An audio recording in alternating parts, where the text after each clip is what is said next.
Summer routines live or die by how easy they are, and honestly, if something takes too much effort, I'm out. That's why Groons is my go-to. It's my one daily pack of gummies covering my greens, vitamins, and minerals. Plus, it has 6 grams of prebiotic fiber, which is more than 2 cups of broccoli. No mixing powders, no giant pills, no hassle. I just rip open the pack and I'm done. They taste good and they make it easy to stay on top of my health, even when life gets busy. Save up to 52% with the code PODCAST at Groons.co. That's code PODCAST at GRUNS.co.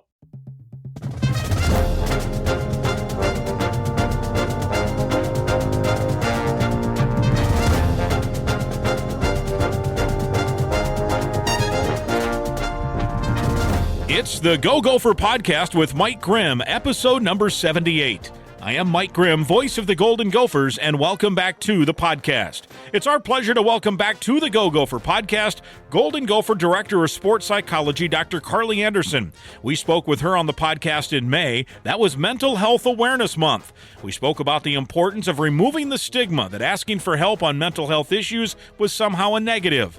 Today we're going to continue with some of that as a backdrop and talk more specifically on how the mind of an athlete can oftentimes be the difference in a powerful, productive performance or an underachieving, disappointing performance. Our conversation hits on a ton of issues revolving around sports psychology and its relationship to performance.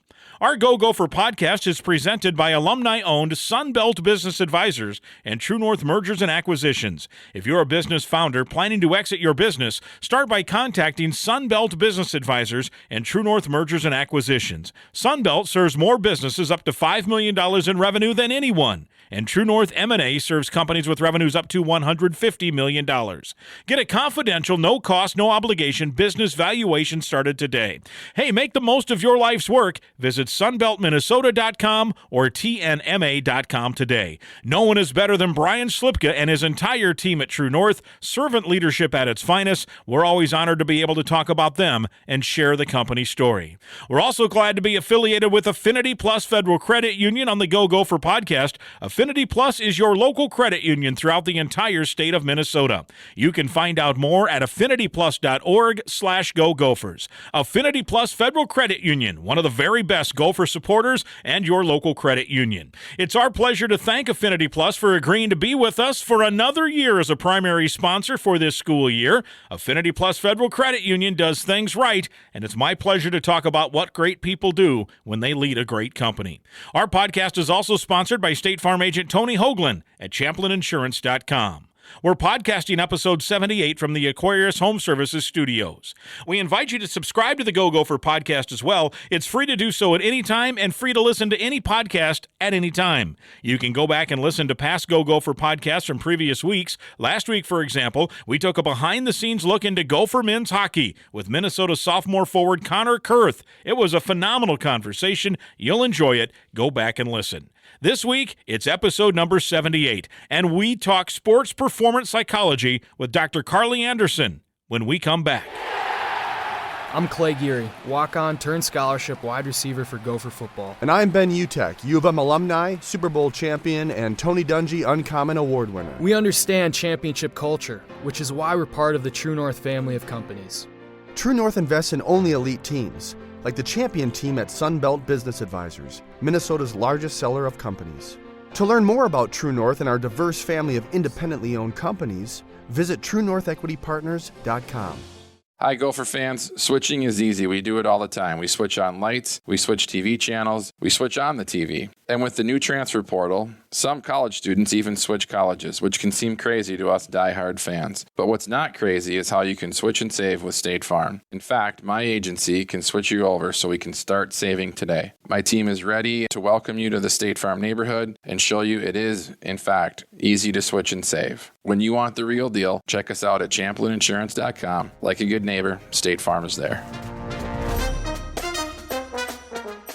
It's episode number 78, the Go Gopher podcast here with Mike Grimm. It's my pleasure to welcome back to the show. It wasn't that long ago we had Dr. Carly Anderson, Director of Sports Psychology, with us back in May when it was Mental Health Awareness Month, and we said then that we'd like to have you back in July to talk another facet of sports psychology. So first of all, good to see you again, and thanks for coming back. Yeah, thanks for having me back. I didn't scare you away, huh? The first time around. Yeah. We talked a lot on mental health back then, and we'd invite, certainly as we talked during that episode, mental health is a daily, year-round issue, not just a month of May issue, but that's the month that we've picked to kind of raise awareness and try to end some of the stigmas that go with it, that it's okay to ask for help. We covered all that. If people haven't heard it, they can go back. It's episode 71, so it was about 6 episodes ago if they want to listen to that. And it's timely any day of the year just because it was in May and it was during mental health. So we'll set that as a little bit of a backdrop. And when we talked at the end of that episode, we said, let's come back in July and talk more on maybe the other end of the spectrum in my layman's terms, in terms of when I think of mental health, I think, okay, you have, issues with your mind that are causing some struggles. When I think of sports psychology, and again, this is just, I'm thinking, what does a doctor do to create great performance through mental toughness and strength through the mind? Certainly that's all interwoven.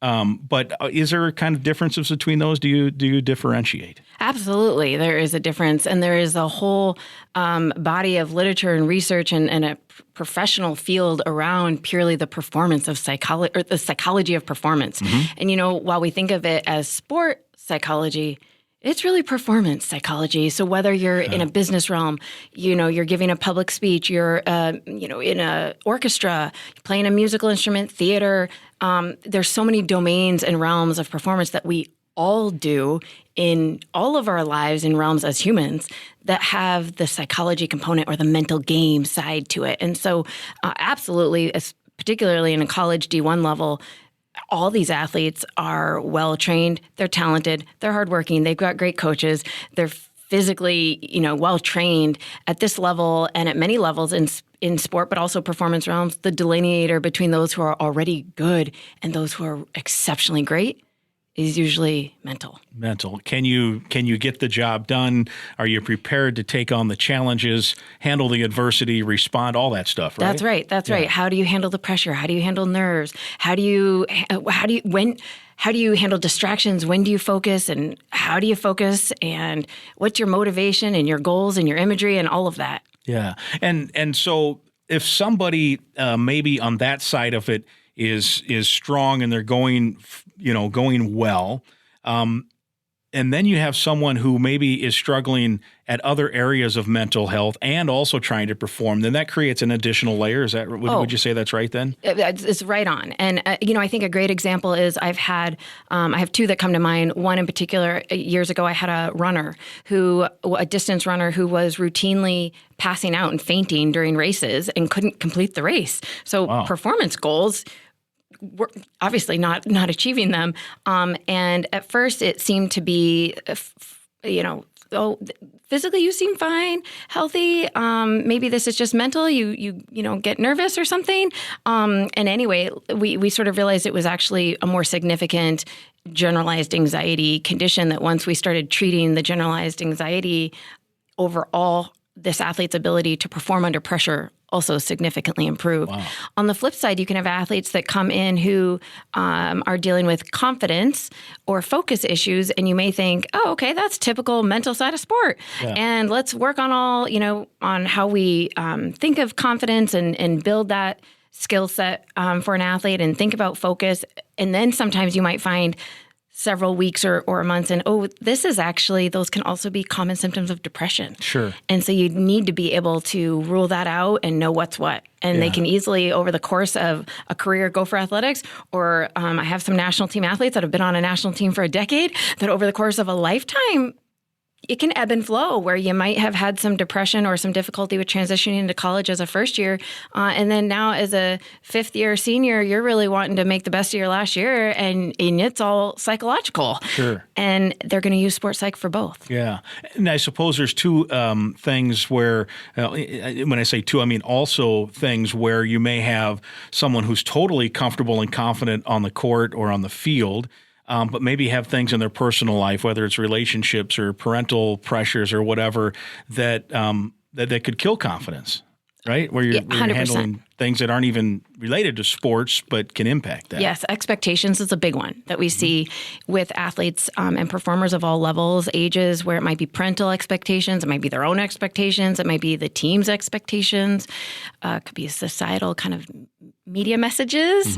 Oh, you were the defending champion, you're expected to, that kind of thing that can really weigh on athletes and performers. Yeah. And so part of what you and your staff do is help athletes navigate their way through these trials and tribulations to try to hit peak performance. So before we go further with that, and if people missed the first episode back on episode 71, let's just set another backdrop in terms of what your office is, how many co-workers do you have in that office, and kind of what the goal or the mission statement, so to speak, is for you guys. Yeah, so we're actually a contracted group. We're a private practice, Premier Sports Psychology here in the Twin Cities, and we're contracted with several sport organizations and athletic departments here in the cities. But Gopher Athletics is one of them, and we're fortunate. This organization, we love it here. So we have several sports psychologists that work in-house here in athletics, partly to also give athletes in sports a variety of which psychologists they might work with or professional, because you want to have different backgrounds. Sometimes somebody wants to work with a male or a female or whatnot. So right now we have about 5 of us that split time to be able to service all the athletes, over 600, and all the teams. Wow. And you have office space right here. Yep. And as we record just down the hallway, we're at our little podcast studio here in the Bierman facility. And so you can spend as much time here on campus as time allows and help with that. Yeah. And actually there's research from the NCAA that shows that is important for the utilization of sports psych services by athletes. They want the convenience. They feel that you're in their world. They get your world, or that you get their world, and that the access is easy. And the fact that they know you understand the world of sports is important in them being even willing to seek out the services and utilize it. So talking specific to the performance side of it and the mental part of that, what are some? And again, you don't have to get real specific, but what are some things that are typical issues that college athletes face regardless of sport? What are the things mostly you deal with, would you say? The number one thing I see with our college athletes, but I see it with elite athletes too, is they are putting too much focus and emphasis on the outcome and the results. That is all they're thinking about and focusing on is the significance and the meaning and the stakes, rather than focusing on just the controllable process. How are we going to go about doing this? What are the tasks and steps that I have to do?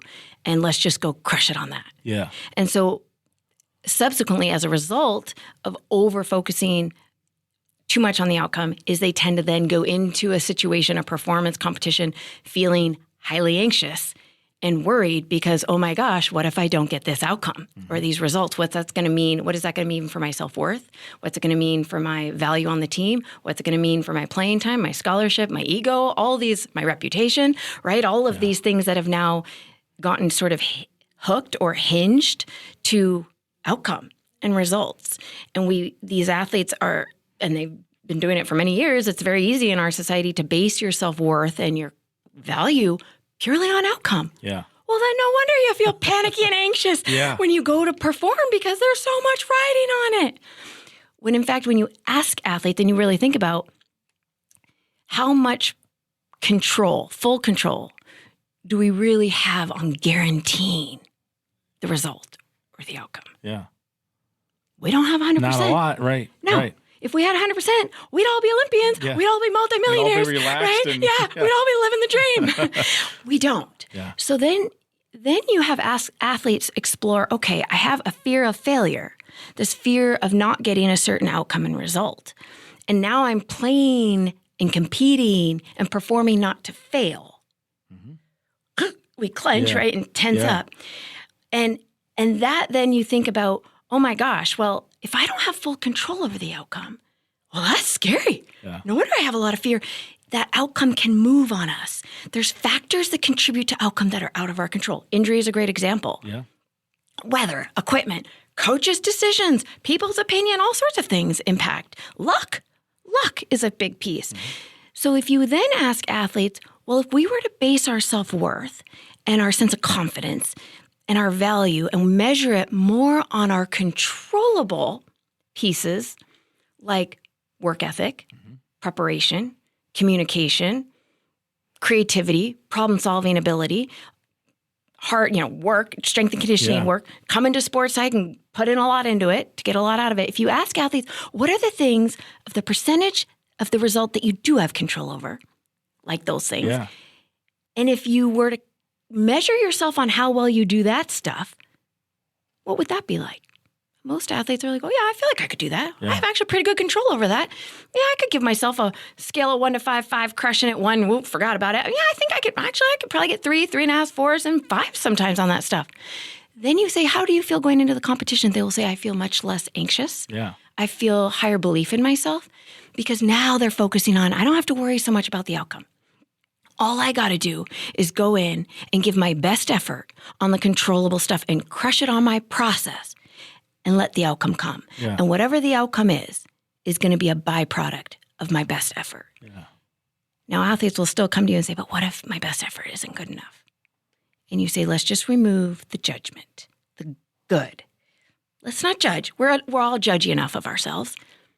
If your effort, if it's a byproduct, if the outcome is a byproduct of your best effort, it's enough. Yeah. Live with whatever the outcome is, right? That's all you can ask of yourself. Now, does that mean that we're not going to get back to the facility and work and train and try to get better? Of course not. It's just that at Tuesday at 3:30, whatever outcome we got in that moment, that was a byproduct of our best effort. That's all we can ask of ourselves. And, not a but, and we can still be getting better. Right. So there is some irony in if I were to come to you and say, Dr. Carly, I want to win, help me win. Your initial answer generally might be, don't worry about winning, worry about preparing to win, right? In a weird way, right? It's honoring fantastic goal. Yeah. And how are we going to go about doing that? Which, Coach Fleck really emphasizes with their how philosophy around their program is let our byproducts come, let the outcome come. They are so process driven, right? And let's focus on the process. Because you can only control what you can control. Right. And at the end of the day, if you control what you control, you put in all the effort you can put in and the outcome still isn't favorable, then you just try your best the next time, right? And you get to walk away in pride, knowing you played all your cards, you did everything you could, and the percentage of outcome you have control over, you did. Yeah. And it still stinks and you might be mad or disappointed or, man, I was there. But it also leads, I would think, to some self-worth that, there was still value to what we did there. And now we can move on to the next game, the next practice, the next weightlifting session, whatever. That's right. And it's the science behind growth mindset and resiliency. Yeah. And so when you asked me what's one of the main things, that is a skill, a mindset that I try really hard. We all try hard in sports psych to teach and help our athletes embody. And our coaches. Yeah, and I think generally, as I think about through the coaches, Fleck is this way. They talk about the process. I think Hugh McCutcheon over the years has talked about that. Brad Frost over the years has talked about that you just continue to, and others, I'm not trying to leave anybody out. Those come to mind right off the bat, that you just continue to put in the work. I mean, PJ is so processed. I mean, it's down to the schedule every day, and this is the process, and we'll be ready to kick it off at 11 o'clock on Saturday morning and see how it goes. But generally, I think that is, you can see a theme there, that's the push. Absolutely. And I also just want to honor how difficult that is. Coaches are constantly under pressure around outcome and results. Our academic system measures you on an outcome Grades, and result. You don't get a grade based on how long you persisted on that math problem. Right. You get a grade based on did you get it right or wrong on the outcome. Mm-hmm. Sports, massively. Sometimes there's cultural messages about what have you achieved. In our society, often the first question, nice to meet you, Mike. What do you do? Yeah, right. Rather than tell me about some of the values and things that are important to you.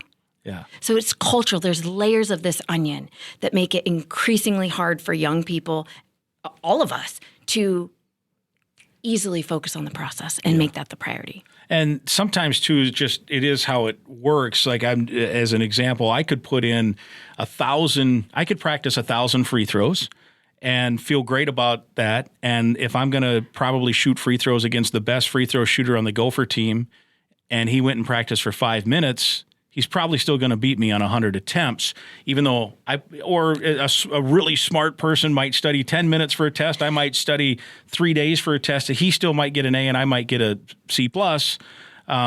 So there's all, and I'm like, well, that's sometimes hard to live with, but all I could do is all I could do. Like I'm trying to the best of, like 100 hours is going to get me a C. I can't do any more than 100 hours. That's right. And we are all our own experts in knowing what is best effort. And I get a lot of athletes that ask, like, I don't know that I even know what my best effort is. We've all had classes where we hardly did anything in the class and we got an A. And then we've had classes where we've worked harder than any other class we've worked on and we've gotten a C, but we're all feeling like that was a hard-earned C. I'm actually more proud of that C in that class than the A in this other class. Yeah. And that's a prime example of knowing truly what your best effort is. Yeah, that is a good question. I hadn't thought of that aspect of it, is to try to identify, understand. Did you, I mean, because I can come in and say, hey, 100 hours. Well, how did you spend the 100 hours? Was it efficient enough? Was it this? Was it really your best 100 hours? So how do you navigate through that to make sure people are maximizing what they can in the time they put in? Great question, Mike, because part of sports psych is, I tell this to athletes all the time, what you put into it is what you're going to get out of it, just like in anything else. Mm-hmm. And you have to be willing to be self-reflective.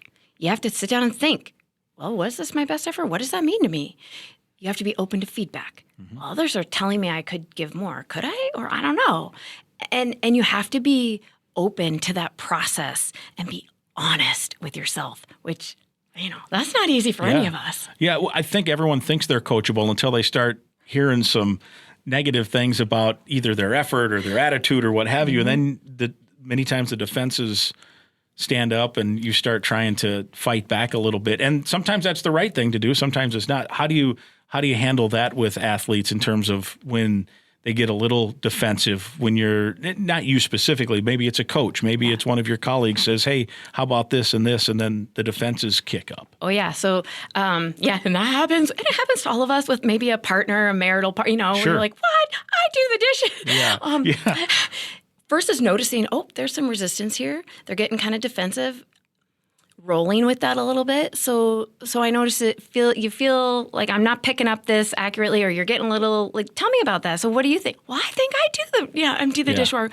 So I think being curious of each other, being curious of ourselves rather than critical. Mm-hmm. And it's easy when you're trying to give feedback to sort of have it feel critical and or to give it in a critical way. And I think the goal is to help athletes and coaches and ourselves be curious about ourselves. Like, why did I get defensive when that person gave me that feedback? But also be curious about, why are they getting defensive?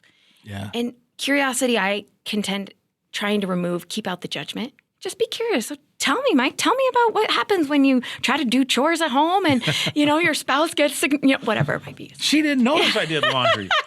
Makes me mad, right?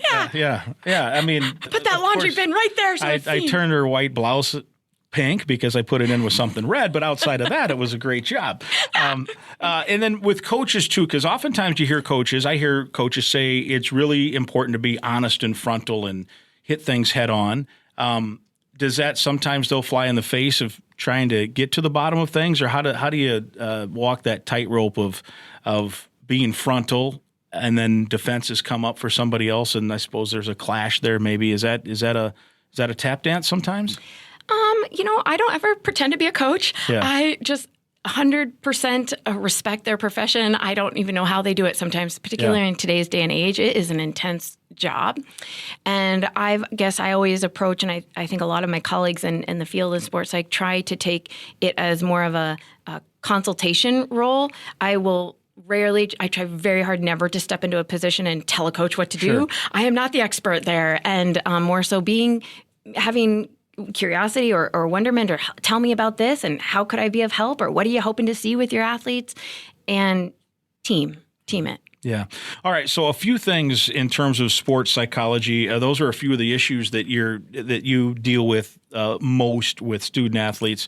I think back to some things like I remember. I don't know when it started, but I remember just one as an athlete way back when I was younger, doing things, but visualization started to become kind of it must have been in the 80s at some point, that you want to sit down and you want to close your eyes and visualize. And then relaxation techniques and focusing techniques. Are those still top priority things in terms of trying to hit that peak performance? They are, in the sense of they are heavily researched. So there's really good science. In fact, I think imagery is probably one of the most researched mental skills, psychological skills for performance. And so while those are still anchors and important, they're not everything. Obviously, there's even newer science probably out of the last 10 years around resiliency and how to respond to adversity, how to respond in a way that aligns with your goals and that is actually productive and effective for you, your relationships, your team, et cetera. So there's quite a lot of skills there, but those are big ones. Yeah, and handling adversity or failure or what have you. And this is the age-old cliche, the best baseball player in the world makes an out 7 out of every 10 times he's at the bat, right? If you hit 300, you're doing well. So that means 7 of those 10 times, or 70 out of 100, you're not achieving the goal of getting on base or hitting a home run or whatever it would be. So when you are failing 70% of the time, how the bounce back, it might make you mad for a second, but how do you? I'm sure it varies by athlete, but are there certain techniques to help athletes respond from various adversities from as little as like in my mind, okay, so you struck out, move on, play the outfield, to anything all the way up to tragedy hits your life or whatever, Absolutely. It's really back to that growth mindset. And there's a book on growth mindset, if anyone's interested in reading more about it. It's this idea that whatever happens to us in our lives, from something small that we're embarrassed about to a trauma or to a significant form of grief or loss, 7 at-bats that you strike out, that there is growth potential in all of it. There's opportunities to find purpose and meaning and learning in all of it. Now, that's very hard to tell someone who's maybe just lost a child. That is some of the science around resiliency, is it doesn't need to be that day. I don't see any meaning in this baseball game that was a disaster today. Yeah. But being able to mentally teach individuals and teach kids, little kids, how to see these moments as all steps. And I loved, recently I know that there's a Jordan movie that just came out, and this idea that Jordan played in 15 championships, he won 6, were the other 9 failures? Yeah. Or were they equally as valuable and important in steps and progression of growth and learning and wisdom and insight and fortitude and all this grit that he's gotten over those years and in those seasons? Well, shoot, maybe those seasons were even more valuable. Yeah. We don't know. They got him to win the title maybe 2 years from that point. Yeah. Or 5 years or what have you. Yeah. So the assumption that when bad, and I'm using quotes, bad, negative, adverse things happen, that they're inherently terrible and we should avoid all that, is really a disservice to ourselves. And I think parents, I'm a parent of a 10 and 8-year-old. I'm very good at snow plowing away all the adversity. Oh, we don't need that speed bump. Is that a mean 4th grade teacher? Let's try to avoid that teacher. We'll write an email and try to get this teacher. Appreciating that the more opportunities, natural maybe opportunities for kids to ride over the speed bump and realize, oh, whoa, that was uncomfortable. That wasn't fun. That kind of hurt, or that was embarrassing, but I did it. Mm-hmm. Oh, I think I know how to ride over speed bumps now. That then when they get to college or they get further in life and the speed bumps get bigger or the potholes get deeper, they aren't panicking over what to do and how to do it because they've learned how to be more resilient. Yeah, I think meandering back into the traditional mental health as I think of it, side of it along those lines. And I think you and I had a little conversation after that podcast in May about the tough love part of it and the balance or the not being sure of, is this a mental health issue or is this just someone that needs to get over a speed bump? Sure. And maybe it's a combo of that. And I think some people, we don't want to get too harsh here, but there might be times to give them a push over that speed bump. How do you, with sports or with life in general, that's probably one of the $1 million questions, right? It's difficult. Yeah, a savvy pickup by you, Mike, in that I don't know that it's ever really all or one way or super clear. Everyone's unique, of course, with that. I think about when we all learned to ride a bike and the parent is, holding the back of the wheel of the bike, and you just know if you let go of that wheel or that seat, the kid's going into the sidewalk, into the ditch, and it's going to be a bloody knee and crying, and there's going to be and yet if you hold on to that seat, you rob them of the opportunity of ever learning how to ride a bike. Yeah. Even though you don't want to deal with, and you really don't want to see them in pain. But progressively, as you teach them to ride that bike, you do let go because it's good for them. And so I think it's hard when we get into the mental health that like trauma is not good. Obviously, we would never set up trauma. It's if trauma occurs, part of the healing is finding ways to work with it, find purpose and meaning for your life to move forward.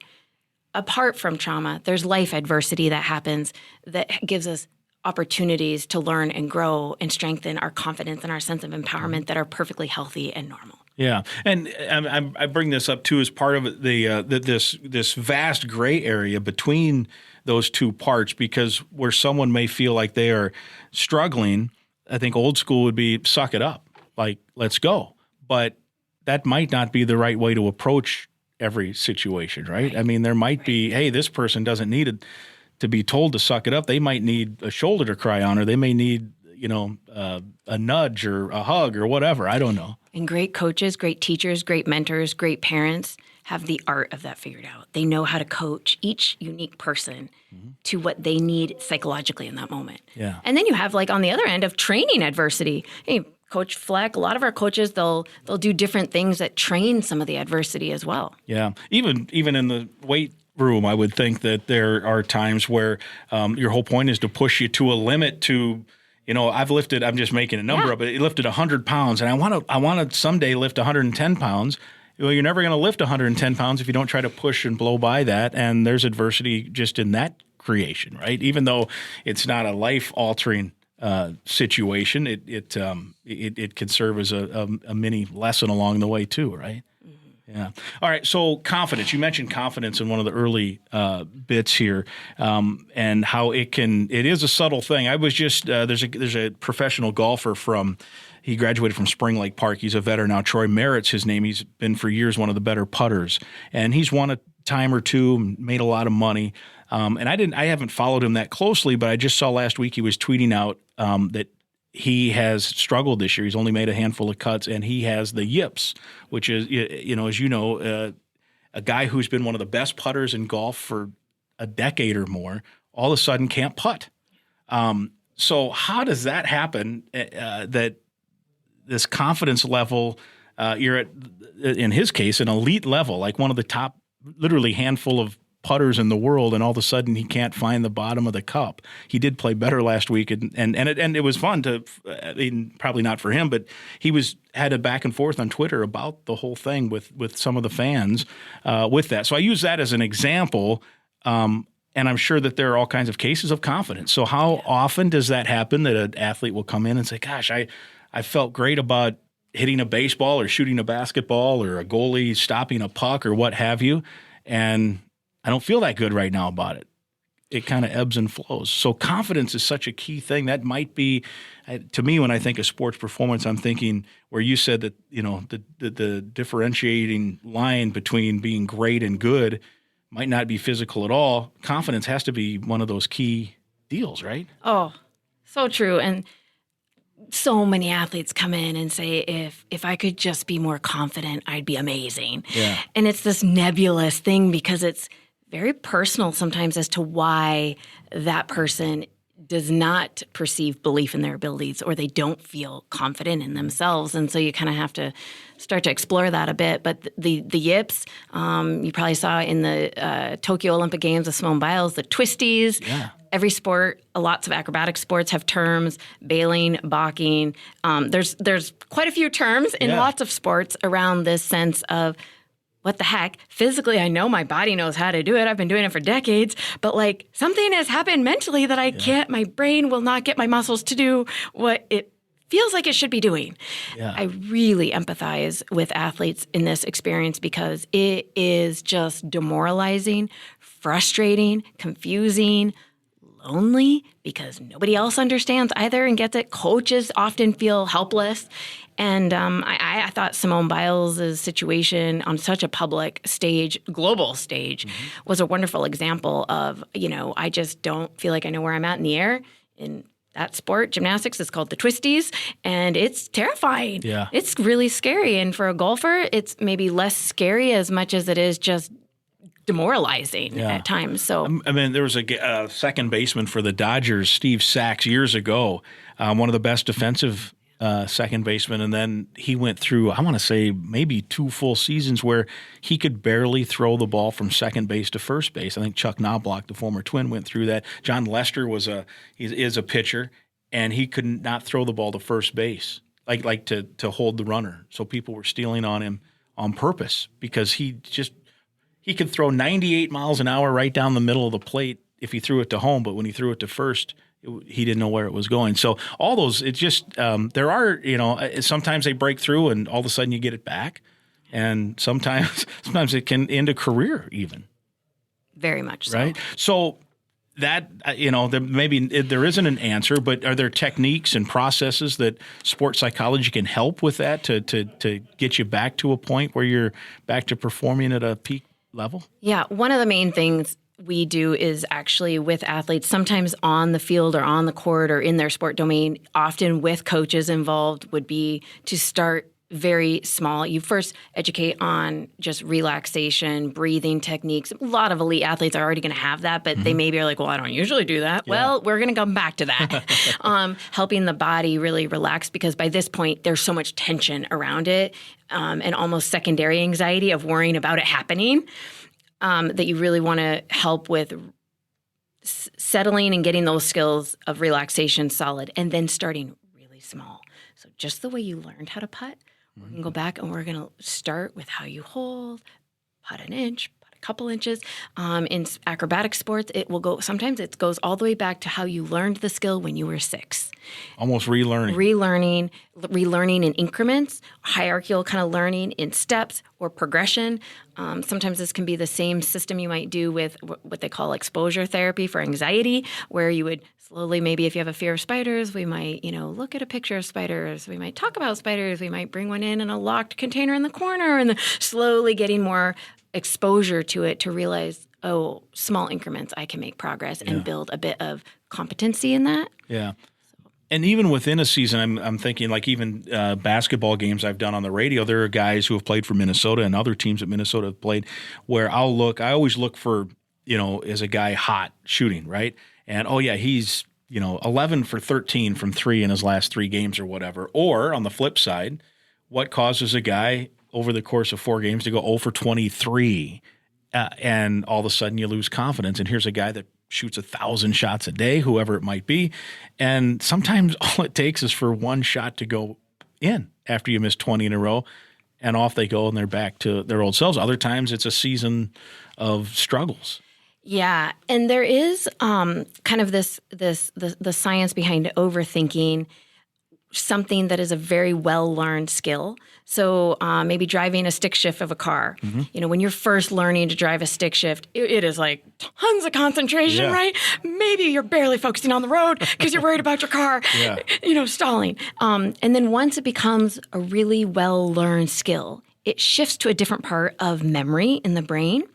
And then at that point, if you start thinking about how you drive a stick shift, you'll actually mess yourself up. It reverts a little. Yes. Yeah. So if I were to ask you here in the studio, Mike, like, okay, I want you to just, walk to that wall and walk back. You'd be like, okay, Carolyn, I've been walking since I was 1. Right. I can do that.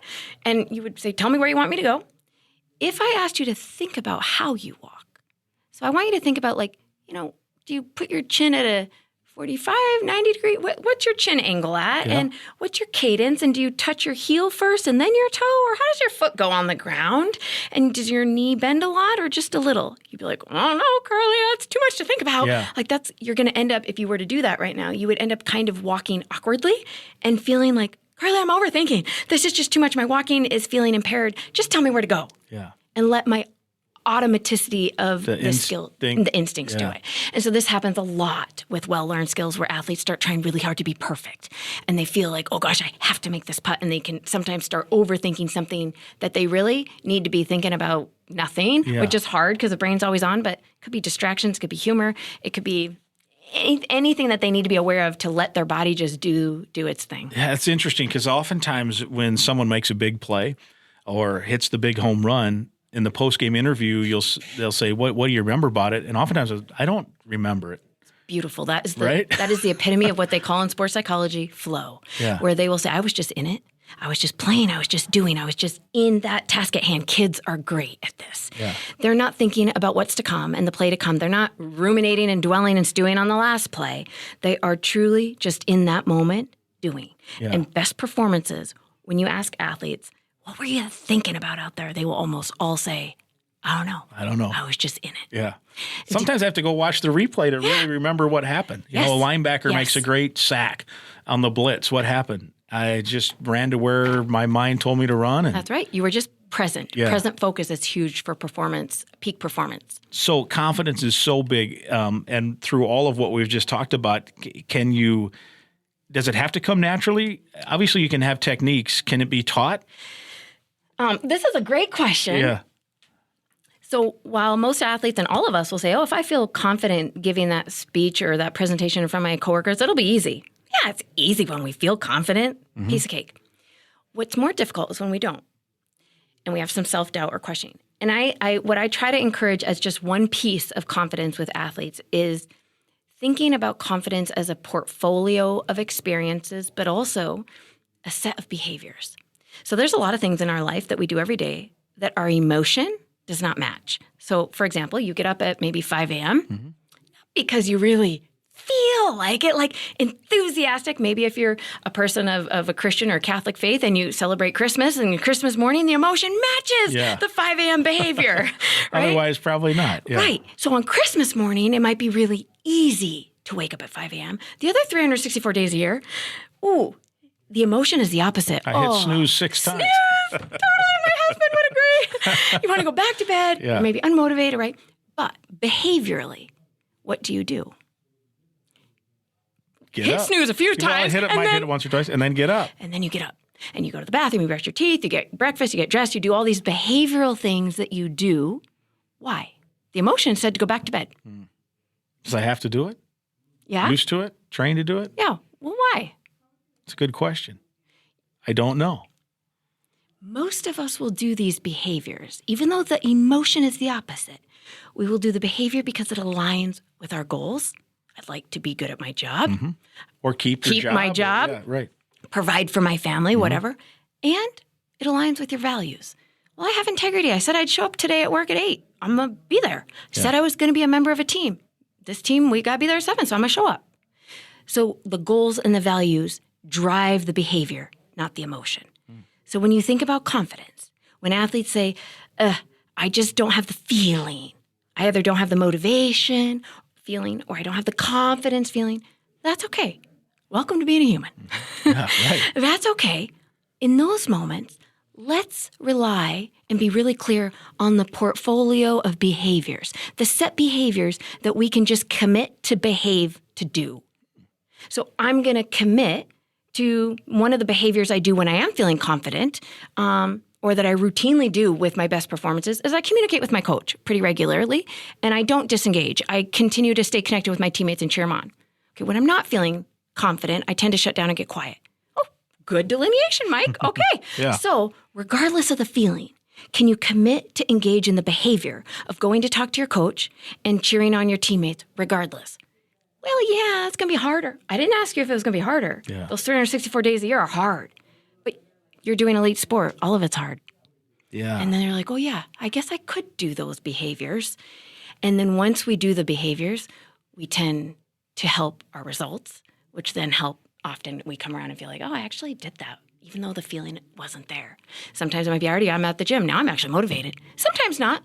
But the fact is you're engaging in the behaviors that align with your goals and your values. Wow, that's really interesting because it reminded me. This is totally. It relates to this, but I did not have this as a plan to ask you, but I'm going to. This morning, I'm driving into campus and I'm listening to our flagship station, and Mark Parrish, who was a former hockey player, played for a bunch of different teams, was talking about his career. And toward the end of his career, he was kind of going year by year contracts, and he said when he hit about 33. It was getting hard for him in the off season to stay motivated.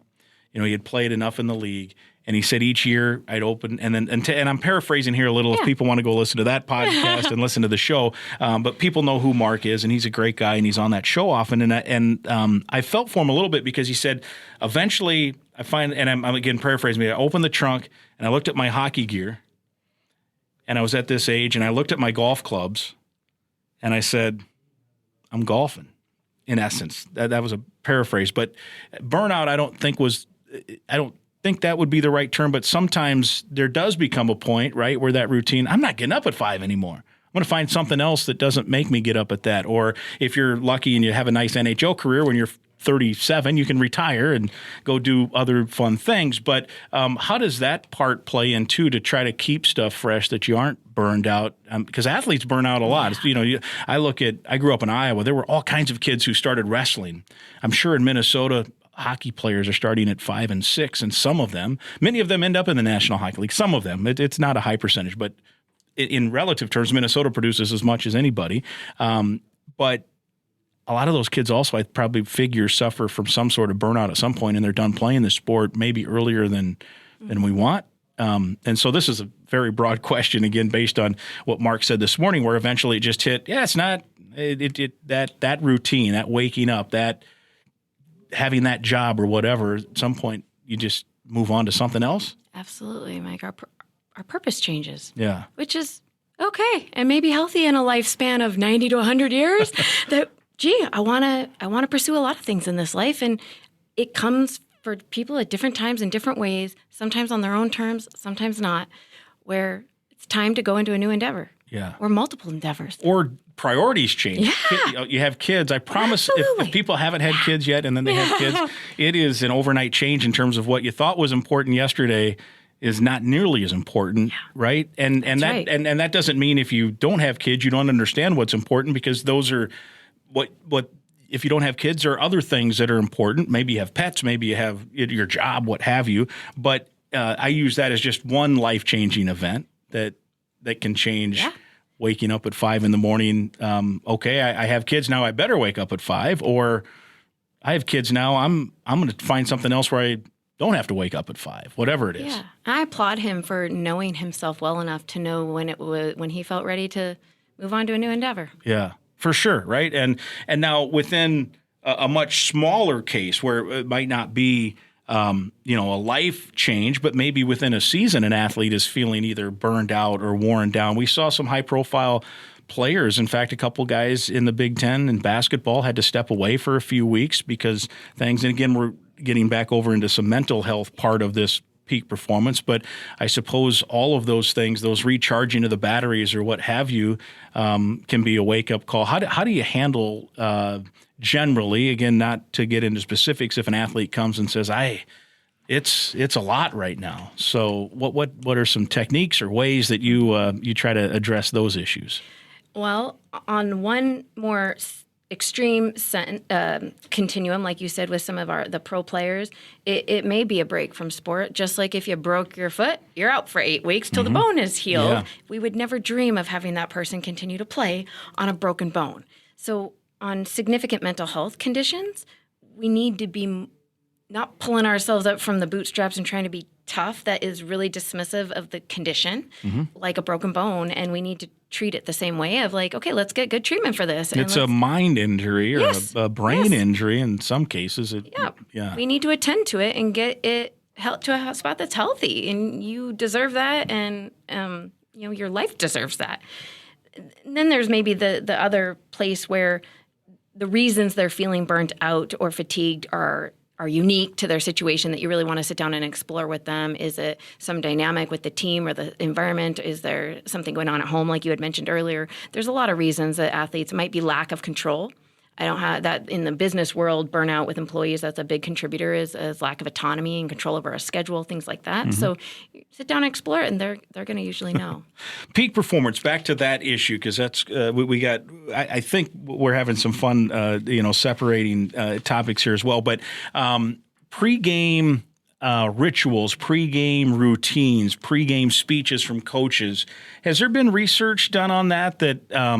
Okay, I listen to this set of music and I'm really good, and my teammate might listen to a totally different kind of music and he might be really good, and one coach might be rah rah, we're going to fire up and use props, and one coach might be, I'm going to write one word on the board and we're going to go out, or I might not say a word.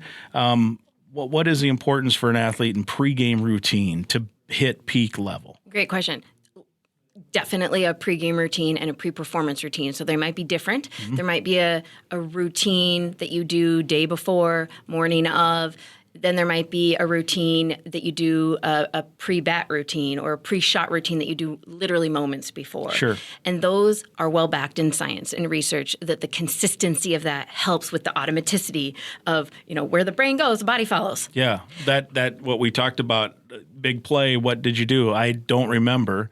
It just is so it can help if that routine stays consistent before a game or within a free throw, for example. I know people I'm only going to bounce the ball 3 times, this routine. Yeah. So there's research that backs that there is some importance there. What I would delineate, or an important distinction, is the difference between routine and rituals. Yeah. Superstitions. Superstitions. There you go. Rituals and superstitions can be risky. And I've had divers who have to drop their chamois, that little rag that dries them off at the top of the board. They have to drop it in the exact spot to feel like they can go and dive. Yeah. And so rituals, while a lot of athletes have them, I got to wear these socks, I got to roll them a certain way, they can be risky because there can be circumstances outside our control that prevent us from doing it. And then we panic because rituals tend to be a mechanism of trying to calm anxiety and sort of luck, and not a good mental strategy for peak performance consistently. I was going to say, because sometimes I hear people say, if you think you look good, you'll play good, or a coach will wear a tie and think that, and then they win, and he'll wear that tie until they lose again, or what have you. And the thought is, it certainly isn't, it's not causation per se, but in that person's mind, it might be. So is it worth it? Because is that person thinking, like, do they gain confidence almost in a false way because they do that? I mean, right? It can be quite circular in that of a feedback loop. Like the behavior of, I'm going to wear something, I'm going to put my hands on my hips, and that's going to release more, testosterone in my brain and make me feel more confident. There's all sorts of those behaviors. The big piece is, if you weren't able to do that, psychologically, how would you be? Well, I'd freak out. I wouldn't be able to go. That's a problem. That's no good. That's no good. So those are the ones where you're like, okay, then let's practice a few games without the socks. Because what if they rip, or what if you forgot them, or whatever? You want to just make athletes feel empowered that without that ritual, they would still be okay. But you do want to anchor them in a routine. And what I heard you say with the tie and some of that might be more their own individual's own unique way of preparing. Yeah. And the messaging of values to themselves and those sorts of things. So everyone's unique with this. Everyone's got a uniqueness. Now, and sometimes this is going to confidence and then pregame or whatever. There was a story, I can't remember the athlete. It was a female basketball player years ago, and she was on the scout team of this, and she was supposed to play the part of the other team that they're playing, best player, and she shot the ball all the time. So the coach said, I want you to be whoever, I forget, it was a star player of the other team. And so she started to shoot every time she got it, and she lit them up. And she turned into a starter and an all-conference player. And I remember reading the article that she didn't know she had it in her. She didn't know she should even shoot 15 times a game. She was always just a team player, was good. And then that coach just said, you got to play the role of her. I want you to shoot all the time, try to be unstoppable, thinking that she'd get stopped. And this player who was just a role player turned into emulating. All of a sudden she's like, holy cow, I had this in me and didn't know it. I don't know if that goes into pregame routine or what have you, but sometimes some weird stuff like that can just wake up something, right? Oh, it's so cool. I'm so glad you brought that up. there's a theory called Bandura's self-efficacy theory of how we gain confidence, and one of the tenets of that is vicarious learning, i.e., watching others do it. Oh, well, they're doing that, or that's a thing now in the sport. We can do triple whatever. Oh, all right. And all of a sudden, the belief in ourselves of doing it goes up. Yeah. Nothing really physically changed about Right. us. We just, the vicarious learning that can happen Yeah. of watching others. And I think in this person's case, it was just that she never even thought that she was good enough to shoot.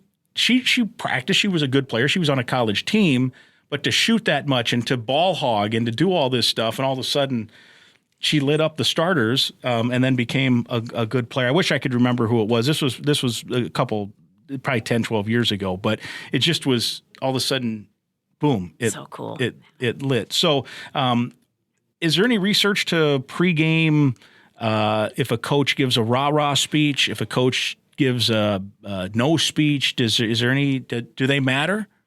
I don't want to misquote here, because I believe when I last looked at research on this, they were maybe not as impactful as people give them credit to be. However, I also I say that carefully, because I think every team is different, and some athletes really respond to it. Coaches, I think. Well, and you hear. You hear athletes, well, the Olympic team, 1980 hockey team, they talk about the pregame speech that Herb Brooks gave as if he hadn't given that speech, we're not winning that game, right? So there has to be certain parts where you just, oh man, you're pumped. PJ Fleck gave that great halftime speech at Wisconsin about be a legend. The first time they did that in 2018, first time in 15 years they did that. Now, would Minnesota was ahead at that point? Would they have won? Maybe, but guys talked about. That was a little wake-up speech for them, or empowering, I guess. So research there's is got to aggregate. be, right? It's like an aggregate, whereas there's always going to be those ones that I think people are like, absolutely, that was impactful. Yeah, and then I'm sure there are other times where a coach gives a great rah-rah speech, and the guys might not respond as well. And so those are the ones that go into the not so good. Setting. Let me do a quick commercial, and then I have a couple more. We're going long here, but it's great, compelling stuff. We want to thank Affinity Plus. They are your local credit union, proudly serving Minnesota since 1930. If you're a current Gopher student or a proud Gopher alum, you're eligible to join this financial that wants to build a meaningful banking relationship and put you first. You can meet with a local employee at any of their branches statewide. There's one just down the street from where we're at right now, right on University near the football stadium. To learn more or find another way to connect, here's how you do it. Go to affinityplus.org/GoGophers. affinityplus.org/GoGophers. Affinity Plus Federal Credit Union, federally insured by NCUA, and we're thrilled that within the last week or two they've agreed to stay on as a sponsor for the coming school year for our Go Gopher podcast. So they've been with us for 78. They're going to be on with us for another school year, and they're great Gopher supporters. affinityplus.org/GoGophers. Setting goals, I had on a list, and you have mentioned a couple different times of goals here. So I think I'm going to know some of the answer here, but how important is it for athletes who want to compete at a high level to set goals, and what are techniques with which to do it? Very important, Mike. Yeah, I figured. Yeah, and actually, I think this skill is pretty important to teach young. Mm-hmm. And there are some principles of effective or more effective goal setting. So being able to set an outcome goal. Okay, what is it that your vision that you're wanting to pursue, and then the how. Back to the steps. What are our goals for the steps? The process goals. And those are important, and they have some acronyms around smartest goals or things like that signify make the goal specific, not too vague where it's nebulous, like what are we aiming for? But let's get really specific. And the steps, how are we going to do this? Measurable. How can we hold ourselves accountable to this and measure our progress and know if each week, each month we're moving in the right direction? And then when do we need to recalibrate and adjust? Some things about time-bound. When do we want to achieve this, and when do we need to be around this step to be able to be at that step at that year to be here by the Olympic Games, for example, or by the Super Bowl? And so that's really important to do with coaches, to do with yourself, to do with your kind of that close-knit support team that is helping you, that you know as an athlete or as a performer, could be a coworker, a boss, that you need to help you reach your goals. And goal setting, like I am, I'm at a point where I'm not trying to compete at a high level, but I also, to prepare even for a football broadcast, let's say I'm doing the football game on a Saturday, I am a list maker. So people laugh at me all the time. I have lists, and I don't know if this counts as goal setting, but I do have, it is kind of, we'll have our own little personal session here of psychology. I feel great as I check stuff off. I feel like I've accomplished something, even if it's little. Like I will write everything down just to feel, well, I got that done. Like I will write down, I'm going to watch a TV show tonight, watch the show, check it off, and feel, hey, I accomplished something, right? Now that's a little bit of an exaggeration, but I do. I make lists. One, because I'm getting old enough that if I don't write stuff down, I'll forget. But two, this is what I have to do. In fact, you'll really laugh because in the season I have a sheet. This is stuff I have to get done for the football broadcast. I interview PJ Fleck for the pregame show, email it in. I mean, just simple stuff. And it's not peak performance stuff, but it's stuff I have to do. I print that out, and I have the sheet. So every Monday I pull the sheet out and I put it on my desk. And then as the week goes on, I check those off. And then I have daily list as well. So I think in a weird way, that's probably a similar thing, because I'm not, I do want to be at peak performance. I want to announce a game well. And I'm a process guy totally. I'm not at risk like students are per se, although when you talk for 5 hours in the air, you never know what might come out. But does that fall into that category? Is that healthy for people, or am I a weirdo in doing that? No, actually, you're exactly right. The process of either making it visual for yourself and or saying it out loud can help with goal acquisition, and the frequency of revisiting that goal. Some people may say, well, I don't actually write it out or tell anyone outwardly, but I think about it, weekly in the shower. That's something I'm working towards. So those steps can be really helpful in achieving goals. I remember I was in high school. I was at a motivational speaker, and I don't remember the guy's name, but he said you should write your goals down and look at them every night before you go to bed. And I used to do that. I don't have that. I do have this list. I should show you. Let's see this list. This is how stupid this is, but it's not. So this is my Monday. So at the start, I put down a list of what I have. So this is the podcast. Tape the intro, outro, edit, upload, email. Don't forget the 4 o'clock sports. Podcast for next week. Podcast Dr. Carly. When we're done, I'm going to X that off. Ooh, that's going to feel good. Email here. Get tickets to the Iowa-Nebraska game. I did that already, So... And I click it off. But if I don't write it down, I'll forget it. But two, I live on these lists, and I do feel good after I check it off. And I don't know if that is stupid or not. But should athletes do that if they want to? At some point, I want to hit 40% from three, and maybe that's not the right goal. Maybe it's I want to shoot 150 shots a day, or what kind of? How would they do that? Yeah. So it might be if they had the outcome of a certain percentage, then the how or the process goals might be. Something that will help me do that would be at least 3 of the 5 practices. I want to be more aggressive and take more shots. And so at the end of a practice, they would rate themselves, how well did I do in being aggressive or in taking more shots rather than did I make them? So it could be things like that if they want to be more outgoing with friends. All right, well, how am I going to go about doing that? And sometimes talking it out with somebody, writing it out for yourself, checking it off. Did I do that? Ooh, no, I didn't. Why not? Well, because I was avoiding it. It actually made me stressed out, and so I avoided it. Why? Okay, well, how am I going? What do I need to do to not put it off and procrastinate and avoid? Because the angst and the distress and the might be there tomorrow, might be there next week too. So how am I going to now tackle that piece to help me reach my goals? To hit peak performance, like if I were to ask almost any athlete that walks the halls of this building, what's your goal? Many would, I want to win a national championship. I want to win the Big Ten. Is it as simple as just saying that's my goal, or do you have to have other goals to eventually hit that benchmark? Yeah, you have to know how you're going to go about it.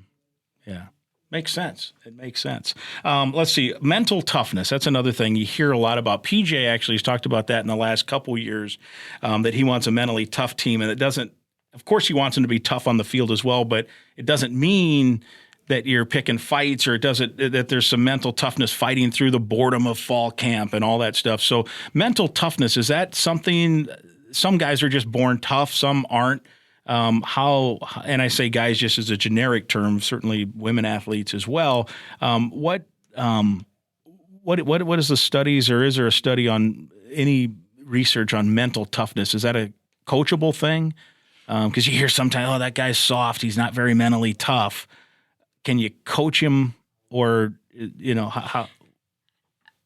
I think what coaches are usually going for in these moments, athletes too, is a bit more of the mental fortitude when you hit adversity, much like we were talking about with the resiliency piece and being mentally adaptable and able to cope with things that are less than ideal. Mm-hmm. We all need that skill as a human. Yes, it's developable or coachable. We can all get better at it. We also have to be willing to do uncomfortable things.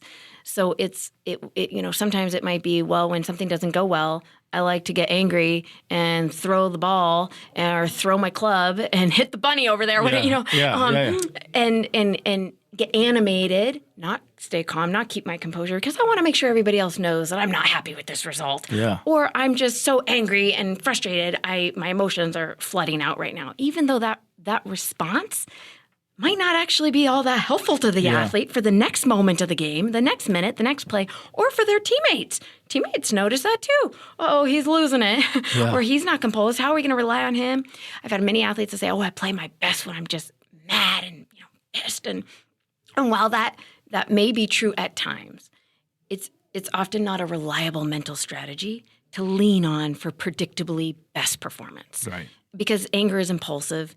It is unpredictable, and it's not usually something we can easily just conjure up the way a situation might bring it about. So you really want to have athletes thinking about what are the things I do and how do I think about things in order for me to be resilient in times of adversity. And that's usually, I think, what coaches mean by toughness. Sure. And I'm sure, like everything, it varies by athlete. You think of Jimmy Butler for the Miami Heat, and it seemed like in the playoffs, every time somebody either talked trash to him or challenged him, he answered and then some, plain angry.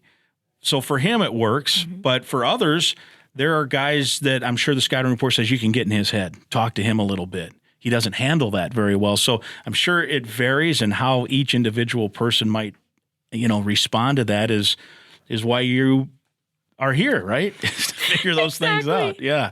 Crazy how that works. All right. The last one I want to talk to you about is getting over the hump in terms of winning. Again, relaying it or kind of tying it into a local event.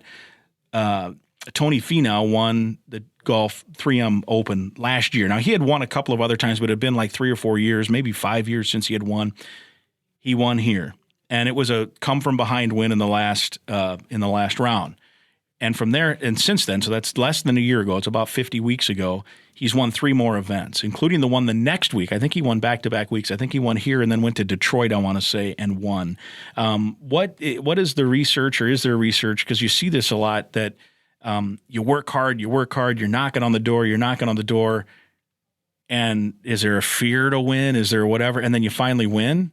And I'm not saying it comes easier, but all of a sudden you realize I can do it. Is there some research that shows that once you break through, I suppose that's why teams, there's dynasties and there's different things, because, you're playing all of a sudden and the mental part of it becomes different. Yes. Yeah. Athletes will say, oh, now I know I belong. Yeah. Now I'm not intimidated. Now I know I'm capable and it's possible. On the flip side, there can also be I'm the defending champion. Now it's easier to be the underdog and play, I have nothing to lose. Now I have something to lose, and that whole mindset. So you should interview him to see. I should find out. I think he has said that it felt good to break through. You went to UCLA, right? So I use this I have no idea what the answer is or if this is true, but they went to the Final Four, was it 2 or 3 years ago, with a team that was one of the last in the field. They had the play-in game for the NCAA tournament. They weren't that great during the year. They somehow make a run to the Final Four, and it was great. In fact, Tiger Campbell, the point guard for that UCLA team, his dad played at the college I went to, at Luther College. Tony Campbell was his name. He was a couple years younger than me, but that team then the next year, the preseason poll came out, and they were ranked like 6th. And I'm like, what are they talking about? They got on a little bit of a lucky run. They weren't barely in the tournament. They got on a run. They made the final. They're not going to be any good. Well, they got everybody back from a Final Four team. I'm like, but it wasn't really a Final Four team. But guess what? They've been good ever since. To me, my theory is they got to the Final Four and realized we're a Final Four team. And then they basically have played like it for the last 2 or 3 years. Is that? That happens. Yeah. Yeah, that happens. Now, they have some guys in the NBA that were off that team, so they obviously were pretty good. Maybe they were underachieving and then finally hit their stride. I don't know, but whatever it was, I remember thinking, why are they in the top 10? They weren't that good last year. They were barely in the tournament. I don't care if they got everybody back, but boy, they've been basically a top 10 team since that time. So I don't know. I'm not even sure what the question is, but they didn't win it all, but they did kind of break through. I mean, the Final Four is a marquee thing to get to, and all of a sudden they're starting to play like, they started to play that way. So maybe there's something to that. Definitely belief. I mean, in the simplistic form of belief in ourselves or belief in our team and our capabilities is pretty darn powerful, as is the opposite. Yeah, that's what I was going to say on the flip side of that. So now you've broken through. How do you handle success, which probably is a challenge at times too, right? It is. And you're only, trying to not measure yourself by outcome. It's sort of like, okay, we got the outcome here, but there's no guarantee. So back to work tomorrow. Yeah. Regardless, if we get the outcome or we don't get the outcome, back to work tomorrow. Well, you've got me pumped up. I'm only going to hit snooze at 5 tomorrow morning twice, not the usual 3 times. No. Me too. I hit snooze. I got to, you have to. Now, in all honesty, my alarm does go off at 3 a.m. in the morning. So I snooze on purpose till 3:20 and then off to work I go. So there you go. Fun times, right? Fun times. Well, it's been fun. Let's do it again. And it was, again, I invite people to go back and listen to the mental health show that we did in May, episode 71. This is episode 78. So I guess it'd be 6 or 7 episodes ago. We want to thank everybody for listening. Thank you. The athletic season is going to be here before we know it. Yeah. Very fun. Thanks, Mike. Yeah, good to see you. It's episode 78. I hope you enjoyed another terrific conversation with Gopher Director of Sports Psychology, Dr. Carly Anderson. You can find out more about all the great work she and her staff do by logging on to gophersports.com and finding the Sports Psychology page. You can also go to premiersportspsychology.com as well. My thanks to Dr. Carly Anderson for spending time with us during a busy schedule here on the Go Gopher Podcast, episode 78. We're presented by Sunbelt Business Advisors and True North Mergers and Acquisitions. If you're buying or selling a business, visit sunbeltminnesota.com or tnma.com today. We're also partnered with Affinity Plus Federal Credit Union, a locally member-owned full-service financial invested in you. You can learn more at affinityplus.org/GoGophers. That's affinityplus.org/GoGophers. If you're a Gopher alum or a Gopher student, it means you're eligible for membership at Affinity Plus. affinityplus.org/GoGophers for all the details, and we thank them again for jumping on board for another school year of the Go Gopher podcast. We're also sponsored by State Farm agent Tony Hoagland. Again, I'd invite you to listen to past podcasts, and please right now click the subscribe button to the Go Gopher podcast. It's free to do that and free to listen. And please be sure to share the link to the podcast with others so they can subscribe and listen as well. We'll talk again next week.